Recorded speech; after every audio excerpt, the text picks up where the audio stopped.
No doubt is 103.5 to beat Miami's new #1 for hip hop and R&B. And I'm so happy. Ross, you came to come visit me. Oh, I had to. It's only right. What's up, sexy? I'm excellent. I got to say that you are looking mighty fit these days. Thank you, baby. Thank you. It's still all about that Ross fit. I'm still getting it in. How do you feel, though? How do you feel physically? How have you been changing your eating habits and everything? You know, I'm like a year and a half in now, maybe 16, 17 months, but I'm still sticking to the script. So what's your goal, though? I mean, what are you trying to get I'm done? I never really set a goal of at a certain amount of weight I wanted to lose. I just wanted to do what was best for my health, you know, and show my doctor I was a boss. You know what I'm saying? Mm-hmm. Yeah, prove him wrong. So you're doing that now? Most definitely. But you notice I got on my shades because I know that you are a collector of shades. What are those? What are those that you have on today? These vintage Gazelles. Okay. 903s. I remember I stole yours a long time ago. Yeah, you did. You did. Is there any possibility I can steal them today? Nah, not these. These got the blue lenses. I'll never find these. Well, I wore these. I usually don't wear frames, but I wore mine today because Russell Westbrook, he's actually promoting his own line of shades and all that type of stuff. So I wore mine today just for you. That's dope. Shout out to Russell Westbrook, too. Send me my box, baby. So you are a busy man. You just dropped the mixtape and now the album, Black Market. Black Market will be dropping in December. The mixtape was Black Dollar.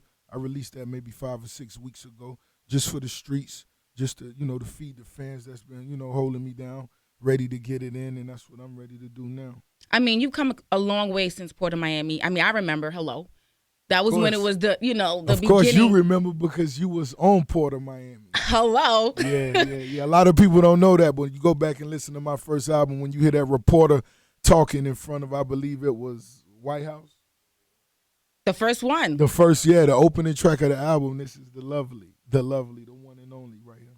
That's right. So, well, thank you for that, Rose. Believe that. But how do you feel like so much has happened between your first album and now? Talk to me about have you changed as a person? Like your friends around changed? You gotta change. You gotta change as a person. You gotta get better. You know, times change. You know, your position change, your rank change, your power change, your influence change. And all these things, hopefully you could use them in a positive way where you and your team could benefit from them. And that's where we at right now. Shout out to Gunplay. He released his solo debut album. He already back in the studio on one. And, you know, just the rest of the squad that's been going in. And right now, I'm shooting for the stars on this one. I'm finna take the game. Yeah, because the single's crazy, you and Chris Brown. Shout out to CB, most definitely. The single is just a real record, a real passionate record, you know, especially for guys, you know, men of leisure, you know, guys that's, you know, traveling men, you know, that have may have met some beautiful people, you know, throughout their lives and may have took some for granted, may have made a few mistakes, and they just wanted to say, I'm sorry. And you know what? Sometimes that's all us ladies need to hear. Just to know that you are owning your response, owning what you and did acknowledging, to us. Acknowledging our faults and flaws. And as men, a lot of times that's hard for us to do. But guys, you could sing along with me. You did. Yeah. Now, just to backtrack just a little bit, you know, you haven't come this long way without being a man of perseverance. Right. I think that you beat one of the biggest bullies in the game, aka 50 Cent, because I was there for that whole battle. Right. You know, like going through the transitions, and sometimes he crossed the line a lot of the times. But the way that you beat him was through your music. Musically, like you terminated him. Right. I could say that. I don't know about any, but I think that you. It's facts. Yes. So, you know, just to relate that to the whole Meek Mill and Drake beef and everything like that. And I heard what you said about, you know, they're like, you know, 2 kids, you know, coming up. You know what I'm saying? But at the same time, people still want to know, where is Meek's music? Where is he with that as far as responding to Drake? Well, you know, when I said they was like two, not as in kids, as in, you know, their stature, but as in, to me, being they big homies. They, you know, they both my little homies, and I got love, you know. I've been saying this, you know, back and forth. But like I say, you know, Meek getting ready to drop Dream Chasers 4. And like I say, times like this is what makes you great. And this when I get excited. You know, I'm happy, you know, that a lot of other people are excited. You know, but when you making music, you always just like being in the trap, baby. you always one lick from being back on top. You know what I'm saying? And running the city. You dig? So the music's gonna be speaking. That's what it's all about. You know, this the game we in. It's all about your music. You fight your battles and your wars with your talent. Whatever it is that you do best, that's what you fight your wars with. And you just move forward. Live, man. Make records and enjoy life. Yeah. I think that you're a true testament to more money, more problems. It just seems like the more powerful you get, the more famous you get, the more successful you become. It seems like people really try to come at you. I mean, the more things you own, the more people are influenced by you. So the more things you're involved in. So, you know, I understand if somebody looking from the outside in, you know, could, you know, naturally feel that way. But when you're involved in so many different ventures, businesses, events, so on and so forth, you most definitely put yourself in a position where a lot more issues could come up. And that comes with the territory. And anybody that understands, you know, the game, success, you expect that. Now, did you expect that from your baby's mom? Because she's been very public and kind of open and putting the dirty laundry out there. And, you know, do you guys like have a conversation, or she just kind of run into the media with stuff? You got to realize, you know, she got love for me. And that's going to always be my little dog. You dig? She going to always be my little homie. But when she expresses herself out of frustration, that's all that is. And I take it with a grain of salt. I move forward, you know? And that's what it is. She got love. Okay. Well, that's good to hear that you handling it like that. Yeah. You don't never, you know, as bosses, as men, as the leaders of the relationships, we set the tone. And that's the tone. Believe that. I love it. Thank you. I love it. Now, I know that you're kind of going through a lot. You hold your head. You keep your cool. You calm your composure. Right. How's everything going for you legally? What's going on with that? You know, I can't go into it as much as I would like to, but TMZ recently released the 911 tape of, you know, the current situation I'm in. And a lot of people had a lot of opinions that was very interesting, you know, most definitely leaning towards my side. But we going to handle our business, put it behind us, and when I come back, 305, we gonna chop that up. For the record, I just got to say, if somebody was doing something up in my crib and I didn't give them the authority to do it, it may have went down as well. I'm just saying, you know. That's if it went down. That's what I said. If it went down without my permission in my crib, that's a little crazy. And, you know, just make the best decisions. That's it. Yeah, I think that's a little crazy. Now, I just want to switch gears for a moment because, you know, the whole Lamar Odom thing is kind of taking people aback. It's a really sad situation. Did you know Lamar? Did you ever? I met Lamar a couple times. You know, when he was playing for the Heat. You know, we hung out a couple times. We actually went out to the comedy show down in Coconut Grove. I remember that Improv. Yeah. We hung out at the Improv once or twice before. He a real cool dude, and you know, we sending our prayers out to him and his family. You know, it's an unfortunate situation, but you know, if you're gonna go out, at least you at the Bunny Ranch. You know what I'm saying? That is one way to look at it. I think that is one way to look at it. Now, you're a big sports fan. You always be at the Heat games.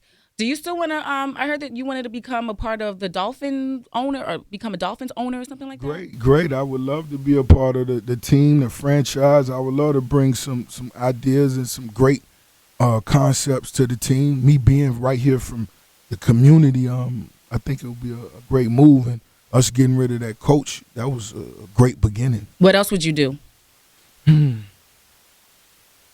Let me in.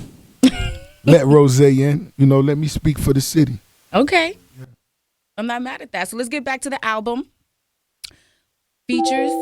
Black Market. You know, I'm just wrapping all the final details of the album up. But I just want y'all to know this album, I wrote this to be a direct one-on-one album. So when you listening to this record, I want it to feel like it's just me and you. It's just me and you sitting here talking. I got a lot of game I want to give y'all. A lot of gems I want to give y'all, you know, and I took it all the way back from, you know, those few years before I put out my first album to when I touched my first mill, my first 10, that dub, that 30. Dade County, I'm going to give you game on this. So the first one, The first one is you and Chris Brown, but is there anybody else that you can let out the bag just yet? You know, me and Chris Brown, me and CB, and y'all see how we did that. We made sure that was so passionate for the ladies. Very musical. Very musical. Shout out to Scott Storch. The big homie came through and blessed me with that one. He did. He did. Yeah. Scott Storch on fire. And you know, that's how we wanted to set the pace. We'll be giving y'all another record, and I think I'm going to bring it to you first. Yes. I'm going to bring it to you. Thank you, Rose. I'm going to bring you that exclusive. Thank you. Now, do you have a new AKA? There's Rick Ross the Boss, Rose, Right. Renzel. Right. I have a new AKA, and that's Renzel. Who's Renzel, and what does he do? That's Renzel. That's you know, that's a player, young player, you know, and that's a blend between Rose and Denzel, you know. So Renzel kicks in, you know, the ladies scream for me, you know. You know what I mean? Nah. Yeah. You know, I'm just shining, doing my thing, keeping it in the sky. Who does your fiance like better? Of course, she love the boss. Mm-hmm. You know that. She be hating on Renzel. Why she hating on Renzel? Why she hating on Renzel, though? Renzel go hard. I ain't gonna front. Oh, yeah? Renzel go hard. You guys look beautiful at the BET Hip Hop Awards. Oh, yeah. She looked beautiful at the BET Awards. That Balmain dress, she did her thing. Mm-hmm. Yeah. So what did you think about this year's BET Hip Hop Awards? I didn't see any awards were there even awards handed out, or? I really don't remember. I remember, you know, I love, you know, acknowledging Scarface. Yeah. You know, the big homie Brad Jordan. I think that was overdue because his influence on the culture, on the rap game, we could never put in words. Most definitely one of my biggest influences. And I think this year's ciphers were better than ever. Redman killed it. Redman did his thing. The whole Def Squad. It was some legends doing their thing. It was some youngsters doing their thing. You know, but next year I'm going to make sure they give us a Miami. They're going to give us a 305. I noticed that, like, with a lot of the ciphers, we're not represented. Like, I don't understand how that happens. It's different. It's different lineups. It's different things. It's different labels. It's different setups that, that the labels bring to the table for, you know, certain slots. But we putting the pitch in early for the 305. Yeah, we got to make that happen, man, because it's got to be more. We are. Got to be more talent popping off. For Rose, Renzel, thank you so much for coming through. Black Market dropping December. Black Market dropping early December. You know what it is. When we leave here, we may stop right here off County Line at the wing stop right there. How the wing stop's going. Yeah. You want you a 10-piece? I want me a 20 lemon pepper. You want lemon pepper? Yes, please. I'm going to get me a 10 Louisiana rub with the baked beans. You know what? How about you? I want to do some buffalo and lemon pepper. Can I get a mixture? We'll bust them down like we did the rolling. You know what I'm saying? That's how we'll do. We'll bust them down. I'm not playing with you, Renzel. We ain't playing no games. Renzel going hard. Okay. Yeah. Need that lemon pepper stat. It still ain't, you know, for everybody listening, it is not Miami Gardens. It is still Carroll City. I repeat, it is still Carroll City. You heard me? Wait, hold on. When did they change it to Miami Gardens? I don't know. I don't know what you're talking about. So is gentrification going on right now? It's Carroll City. CC in this thing. Triple C, stand up. Triple C's forever. Thanks for coming through. Love.